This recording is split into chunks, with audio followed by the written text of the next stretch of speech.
Action Comics 981, Dan Jurgens writing, Jack Herbert on art. This is the next part of this Revenge Squad plot. We start off in the sort of the Black Void part of the Belle Reve prison. Superman's still kind of like clawing his way out of that, and basically he doesn't even get out of it himself. It's turned off. Waller kind of turns it off and is like, "Hey, these dudes have already taken Zod." And then of course Superman's like, "What, you had Zod here? What's going on?" And he flies off looking after him. I mean, I thought this issue was okay. It was a little bit underwhelming just in the sense that Superman flies after him and he ends up fighting Zod, Eradicator, and Cyborg Superman all at one time. And it was feeling off the entire issue. Yeah. Right? Because I feel like Superman taking on those three on his own in one big fight should be the most exciting thing ever. And it was just kind of fine. Right. But then you get to the last page and it all pulled it together for me. Yeah. Well, so, not all of it. I mean, because he couldn't have been blind the whole time. I think he was. I think it was from the Black Vault. Yeah, because if you go back to when he first gets out of it and, he's complaining about how everything's so loud. Yep. Because his other senses are heightened. And those panels are actually completely black. You just have the waveform. Oh, I'm getting to it. I don't know if I agree with this. Yep. I think that's why everything's so loud for him. It's because he's blind and his other senses are compensating. And that's how he kind of knows where they are, because as I'm reading this, I'm like Superman should be able to just deal with these guys in the way that he knows how. Like, yeah, there's 3 Kryptonian level strength, but he's Superman. Like, this is what he does. I'm looking at I see what you say about that panel where he's first getting up out of the vault, but the next page where he's looking over at Waller and stuff, there's nothing about that says to me. Well, I mean, that's when he's hearing the heartbeats. The same as because when he's talking about Zod, he's like, I need to hear him. And he's like, he can't look around. He's like, I need to know where he is. How does he not notice he's blind? Oh, I think he does notice. He notices. He's Superman, isn't he? He has to get on with it because he's like, I've got stuff to do. I can't leave this. Exactly. And so when you get to that page and the reveal that he's blind, I go back and I honestly enjoy it more. If he's meant to be blind that whole time, I'm calling this a cheap twist.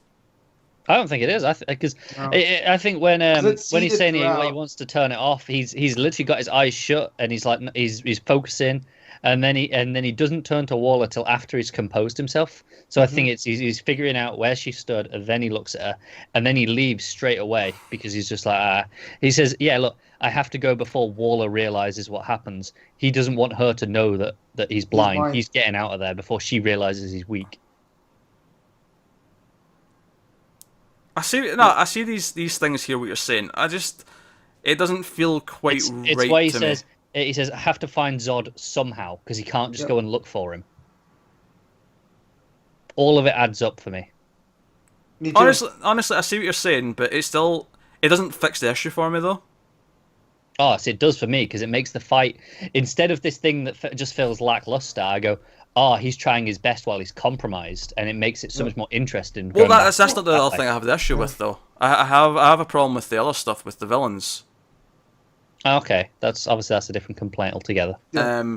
Honestly, something just feels a little bit off by the way they're talking to each other. The way Zod kind of seems. I like the Zod kind of because, like, wait a minute, I'm bigger than all you fools. Like, the only way we're going to work together if you answer to me, right? I kind of like that, but he seems to sort of let them get away with. Because at one point, Eradicator or Cyborg Superman suggests something. It's like, "Are you ordering me?" Phil's like, "No, I'm just suggesting that a military strategist." Like, it just seems to kind of give in a bit too easy in some ways. I feel like they're only using Zod to get to the Phantom Zone, and I feel like once they get the Phantom Zone, they don't have no need for Zod. They don't even really need his army. They just need the Phantom Zone. Yeah, I think from Zod's perspective, he's like I say, he's a military strategist. He's like, you know what, this isn't worth the effort. He wants to take out Superman more than he does these, so he'll let it slide for now. I don't know. I don't think this is a bad issue by any means. I think everything kind of works. It just wasn't hitting the notes for me. I wasn't really enjoying it because it seemed very sloppy, and then the blind reveal came, and that pieced that together. So then I was able to go back through it and look at this other stuff and focus on the villains. You know what's one of my favorite points in that, like in being blind the whole time? It's the very first moment where he initiates the fight, he comes flying through. You got the double page spread. Look how unfocused his eyes are. He's not looking at Zod. He's looking dead ahead. No, that's fair. Here's my problem though, is that him being blind and like sort of working while he's compromised doesn't actually make the fight exciting though. My problem with the fight is that because I didn't already know that when I'm reading it doesn't. That's the point, because we're getting that he can't do it by himself, even if he was at 100%. Well, but this is until the reveal. We're getting that Supergirl is noticing what's going on, and then John and even Kenan over in China. So we're gonna get the Superman family. Hold on, Matt.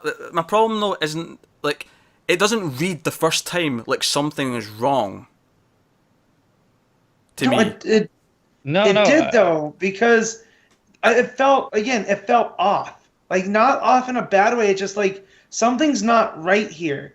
And then when the reveal happens, I disagree with that though. I think it does feel off in a way that it's just kind of not. It doesn't feel exciting. Like this would work. Like this whole thing would work certainly if if we could tell there was something not quite right and he was struggling and we didn't understand why. The problem is though is I never got it in the fight itself. I was just thinking, oh, he's just struggling against the three of them, but the fight wasn't that exciting. That was my main problem.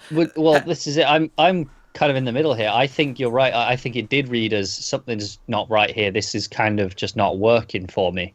But once it got to the reveal, I went back and read it again with that mindset. I really enjoyed it. I don't think it works that well on a first read necessarily, but I think it holds up really well after that.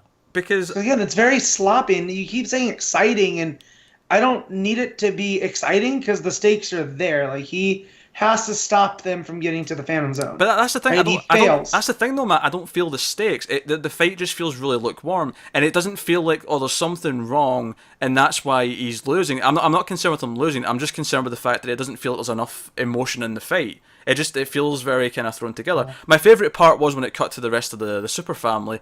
But even that, I don't even know if I necessarily read that as them noticing he's blind. To me, I just read that. Well, not that he's blind. It's that he can't. That he needs help. I get that he needs help. Like the idea that he's fighting these three villains. He's never fought these three together. So the whole thing is with these three, right? Not with Cyborg Superman less because he's human, masquerading as Kryptonian.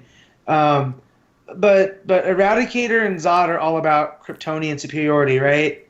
And then you get these other ones that are coming through. You're gonna have Kenan, who gets his powers through Superman, and you have John, who's half human. Then you have Supergirl, who they're gonna look at as a traitor. It's all about Superman inspiring and not, you know what I mean? Like not. I'm trying to see where I'm going with this. I'm glad you don't know, because I don't know. So you have the Kryptonian like supremacists, right? Like they're like, oh, Krypton, I'm gonna release the army from the Phantom Zone, and we're gonna take over, right? Because that's what we need to do, because we're bigger and better. But then you have Superman's allies who stand directly opposed to that, right? And they're based off of Superman's, and they're all inspired in some way by Superman himself as the character, not so much just the power. So I'm liking the matchup of the villains, because you also have Blank that's still there, and I'm trying to think who else was on the squad. Mongol. And Mongol too.